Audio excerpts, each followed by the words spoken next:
Hola a todos y todas, bienvenidos otro día más al canal. Yo soy Raquel Brune y en el vídeo de hoy os voy a hablar de 10 novelas japonesas, que no es tanto un vídeo de 10 novelas japonesas que os recomiendo que tenéis que leer sí o sí, como un vídeo de mis últimas lecturas que han resultado ser todo libros japoneses. Estaba de ese estado de ánimo, necesitaba esa forma de narrar tan particular en la que siempre, para hablar de temas tan grandes, se toca precisamente lo cotidiano, cómo se mezcla con elementos así un poco paranormales, un poco oníricos. Os recuerdo que podéis suscribiros para ver más vídeos literarios relacionados con creatividad, con hábitos, y que también podéis seguirme en otras redes sociales como Instagram y TikTok. Y sin más dilación vamos allá con estos 10 libros. El primer libro es el que lo empezó todo antes de que se enfríe el café. A partir de este libro ya me he enganchado y no he podido dejar los libros japoneses, y trata sobre el grupo de personas que frecuenta una cafetería de Tokio que es bastante peculiar, porque si te sientas en un asiento determinado vas a poder viajar al pasado o al futuro, pero hay una serie de normas. Por ejemplo, que solo puedes viajar una vez, que no puedes moverte de ese asiento, que tienes que volver antes de que se enfríe el café o te conviertes en un fantasma que va a estar vagando por la cafetería para siempre, y por último que no puedes cambiar el presente pase lo que pase. Claro, al principio no, las personas que frecuentan este lugar se preguntan, bueno, ¿y para qué te vas a tomar tantas molestias? ¿Para qué vas a correr tantos riesgos? Si al final no va a cambiar nada, no va a cambiar tu presente, los hechos, lo que ha ocurrido. Pero a medida que le van pasando ciertas cosas, vamos a ver 4 historias dentro de esta novela, les surge esta necesidad de viajar al pasado o al futuro porque quieren hablar con alguien, porque hay algo que quieren cambiar, porque hay algo que les duele, y lo que descubren a partir de estos sentimientos de arrepentimiento, que es lo que le lleva a hacer el viaje en el tiempo, descubren cosas muy importantes, descubren que hacer las cosas de otra manera, que esa información que les faltaba, que esos pequeños detalles, aunque no puedan cambiar lo que ha sucedido, tienen un impacto dentro de ellos y de los demás muy grande. Y me parece un mensaje muy interesante ese de que aunque no podamos cambiar los hechos, sí que podemos cambiar nuestro interior de alguna manera. La verdad es que es una historia que me ha hecho llorar en varias ocasiones, porque al final te plantea situaciones y sentimientos muy humanos que cualquier persona puede entender. Tengo que confesar que es un libro con el que he soltado alguna lagrimilla, porque las historias al final te tocan mucho la fibra sensible, te pones por completo la piel de los personajes. El siguiente libro que leí, que tenía por casa y que no sé por qué no lo había leído todavía, es Ella y su gato. Es un libro súper cuco, adorable, me ha gustado un montón, y la gran conclusión que yo saco es que no entiendo por qué no tengo un gato todavía. Lo que hace esta novela es que nos cuenta la historia de distintas personas, un poco a través de los ojos de sus gatos, pero a la vez también los gatos nos van contando pues sus propias aventuras, sus propios, un poco sentimientos, cómo funciona el mundo de los gatos cuando se conocen unos a otros. Así que vamos a tener los dos puntos de vista, el de los humanos y el de sus amigos felinos. Es un libro que se lee súper rápido, súper fácil, y que te deja con una sensación pues muy bonita, muy agradable. Si os gustan los animales, yo creo que os va a encantar, sobre todo si tenéis gato, vais a decir qué cosa tan bonita. Y no sé por qué me conmueve mucho ver la forma en la que se quieren, ¿no? El amor mutuo entre los gatos y sus humanos. Otro libro que es precioso es el de Los amigos, que trata un tema súper complicado y oscuro como es la muerte, pero lo hace de una manera que es realmente bonita, luminosa. Al final lo que hace es celebrar la vida, pero lo hace tan bien que al final no te queda una sensación oscura, sino todo lo contrario, la sensación de que es un canto a la vida. Y trata sobre 3 amigos que van al colegio, que están justo en esa edad en la que dejan de ser tan niños y empiezan a hacerse preguntas mucho más complejas sobre la vida, como en este caso sobre la muerte, y escuchan a unas vecinas de su barrio hablar de un anciano que vive solo y que comentan que seguro que va a morir pronto porque está enfermo y siempre se encuentra mal y demás, y deciden espiar a este anciano por curiosidad para ver si descubren el momento en el que muere. Descubren que este anciano se pasa el día sin energía delante del televisor, completamente apagado, hasta que les descubre y se da cuenta de que le están espiando, aunque no sabe por qué. Y poco a poco se empieza a forjar como una amistad entre este anciano y los 3 niños. Empieza a volver a ser activo con esta amistad, pues como que vuelve la ilusión a su vida. Se genera este vínculo de apoyo mutuo que es maravilloso. Y después de leerme las novelas que tenía por casa, pues fui a mi lista de libros pendientes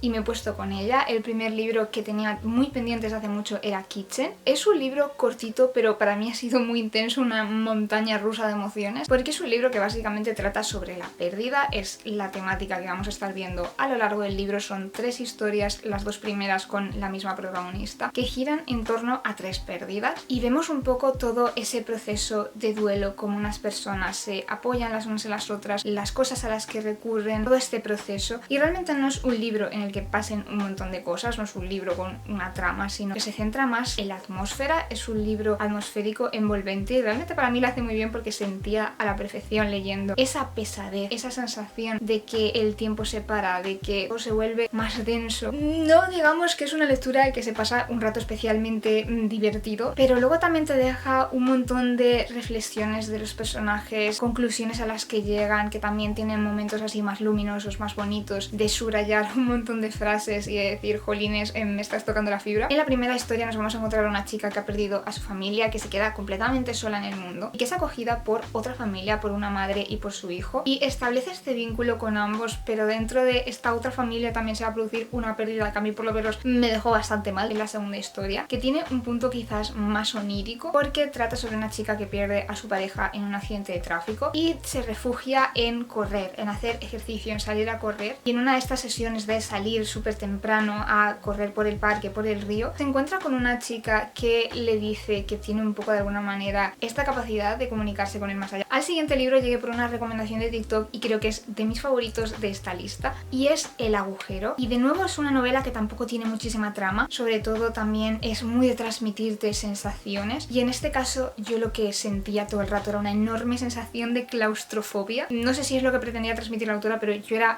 todo el rato tenía esa sensación de estar atrapada, y en este caso también nos cuenta dos historias y giran un poco en torno a cómo vivimos en una época en la que encontrar la satisfacción y la felicidad es como que todo está organizado para que no lo encontremos o no sepamos encontrarlo. Sobre todo siento que cuando eres mujer es como aún más complicado, porque hagas lo que hagas es como que la sociedad te está mirando con recelo. Si tienes hijos, que porque los tienes, si no los tienes, que porque no los tienes, que si trabajas, que si no trabajas, etcétera, etcétera. Y en este caso la protagonista de la primera historia, a su marido le sale un trabajo en su pueblecito natal y deciden ir para allá, y ella piensa, bueno, no pasa nada, como allí los gastos van a ser más pequeños, no hace falta que yo trabaje, pero bueno, igual ya puedo encontrar algo allí, etcétera. Pero cuando llega se encuentra con que es un pueblecito muy pequeño, no tiene coche, allí no va a encontrar ningún trabajo, los días se le empiezan a hacer eternos, y para colmo la casa a la que se ha mudado está al lado de la casa de sus suegros, y ves como poco a poco ella va perdiendo un poco su identidad, lo cual a mí me agobia bastante, y todos en el pueblo empiezan a conocerla como la nuera. Ella empieza pues a ver a su alrededor estos símbolos oníricos, ¿no?, que tienen un poco que ver con cómo se siente ella, lo que le está pasando. Aparecen otros personajes también que entran dentro de esta dinámica de no saber cuál es tu lugar en el mundo, de sentirte un poco perdido, no saber si escapar, si quedarte. Y ella un día, un poco como Alicia en el País de las Maravillas, aparece un extraño animal negro que no sabe muy bien identificar, le sigue y se queda atrapada en un agujero, y creo que al menos esta es la metáfora más grande, la sensación de que tu vida ha ido a parar a ese agujero del que no sabes salir tú sola. Y de nuevo en la segunda historia también nos plantea una situación un poco similar, no saber tampoco qué decisiones tomar. Otra recomendación de TikTok y otro libro que también me ha encantado es El gato que amaba los libros. Si os gustan los libros y os gustan los gatos, blanco y en botella. Este libro trata sobre un niño cuyo abuelo acaba de fallecer, porque ya como podéis ver en las novelas japonesas siempre tiene que haber algo triste y algo que te deprima un poco, y su abuelo tenía una librería de segunda mano, y él en principio pues no tiene ningún interés especial por conservar esta librería, sino que se va a ir a vivir con su tía, pero de repente aparece un gato que habla y le dice que tiene una serie de misiones para él, que tiene que ayudarle, que solo él puede salvar a los libros, le va a seguir y se va a encontrar con una serie de personajes que en algún momento han amado los libros pero se han confundido por el camino. Por ejemplo, este científico que está tratando de encontrar la forma de reducir los libros a unas pocas frases para que podamos leer todos los libros que existen, y él pues que es un niño, ¿no?, y tiene un poco más los ojos más limpios y ve las cosas de otra manera, les va a ayudar a entender en qué se están equivocando. Lo que hace esta historia es hablar de la importancia de los libros, del peso que tienen, de por qué tenemos que cuidarlos y protegerlos y por qué son tan importantes la lectura, los libros, la literatura. El siguiente libro es La librería de Mitsuko, que también lo leí porque vi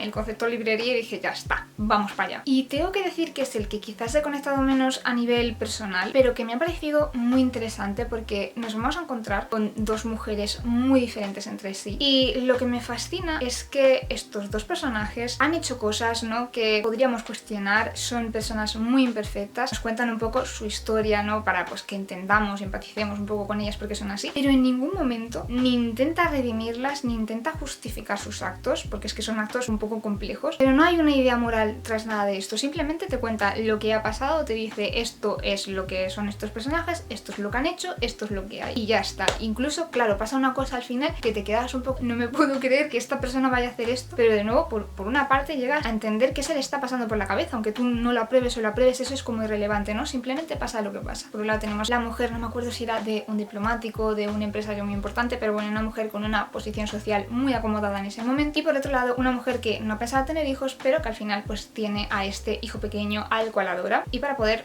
criarle y mantenerle monta esta librería de segunda mano. Los hijos de estas dos mujeres mujeres se conocen y congenian enseguida y ellas van a empezar a pasar tiempo y vamos a ir viendo un poco cuál es la historia detrás de todo esto. Hay un misterio del que no os puedo hablar porque es como una parte muy grande del libro y es muy interesante, y además es una novela en la que se habla mucho también de las distintas grafías del idioma japonés, como el mismo símbolo puede tener distintos significados y el peso también que tiene eso dentro de la historia. Si os gustan este tipo de cosas es muy interesante cómo lo trata. El siguiente libro, confieso que no lo he acabado, me quedan como 100 páginas, pero quería incluirlo en el vídeo y quería grabar el vídeo ya, así que como me está gustando mucho os lo dejo por aquí, y es La policía de la memoria. Lo tenía en mi lista de pendientes desde hace muchísimos años, así que me alegra que me haya venido por fin el estado de ánimo para leerlo. Y es un libro fascinante, tiene como ese aire a distopía de 1984 en el sentido de que no ves salida. O sea, yo no sé cómo va a acabar este libro, pero no veo por dónde los personajes van a poder solucionar la situación en la que están. Y es que viven en una isla en la que los objetos, los conceptos desaparecen, pero desaparecen hasta tal punto que no solo es que se vayan y no existan más, sino que se borran de los recuerdos de la gente. Cuando vas viendo los distintos ejemplos, cada vez te percatas más del impacto que tienen en la gente, ¿no? Por ejemplo, a mí me impresionó mucho cuando desaparece el concepto de fotografía, porque ya no solo es que te quite de la memoria la capacidad de entender lo que es una fotografía, sino que ya no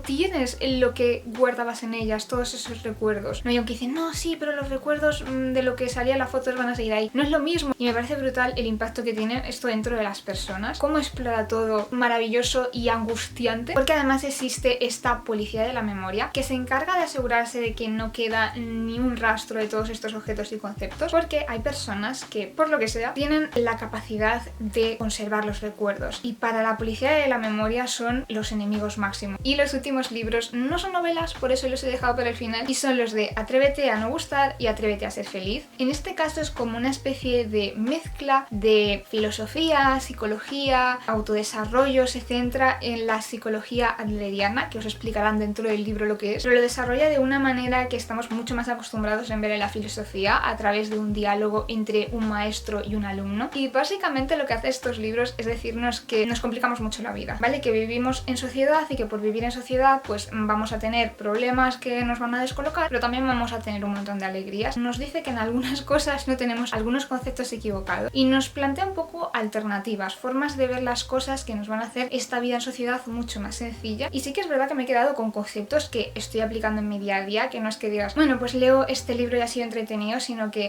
a veces estas ideas, cuando estoy en un momento saturada, por ejemplo con el tema de la división de tareas, en la que te dice que, por ejemplo, lo que piensen los demás no es tarea tuya, sino que es cosa de ellos y tú ahí no tienes nada que ver, pues cuando estás ahí preocupado porque dices, ay, es que he dicho tal cosa, a ver si se han pensado tal, no sé qué, recordarme y decir, mira, es que lo que piensan sobre esto, algo que tú puedas controlar, no es cosa tuya, ¿para qué estás sufriendo? Sí que son cosas que me han venido muy bien, así que os recomiendo, si os gusta este tipo de libros, también darle una oportunidad. Contadme si habéis leído alguno de estos libros, que os han parecido, qué otro libro de la literatura japonesa es fundamental y que no he mencionado y dices, Raquel, por favor, léelo. Como siempre, muchas gracias por ver el vídeo, no os olvidéis de darle a like si os ha gustado, de compartir si pensáis que le puede gustar a alguien, de suscribiros para ver más vídeos como este, y muy importante, darle a la campanita si queréis que YouTube os avise de cuando subo vídeo. Nos vemos en el próximo vídeo del canal, chao, chao, chao, chao.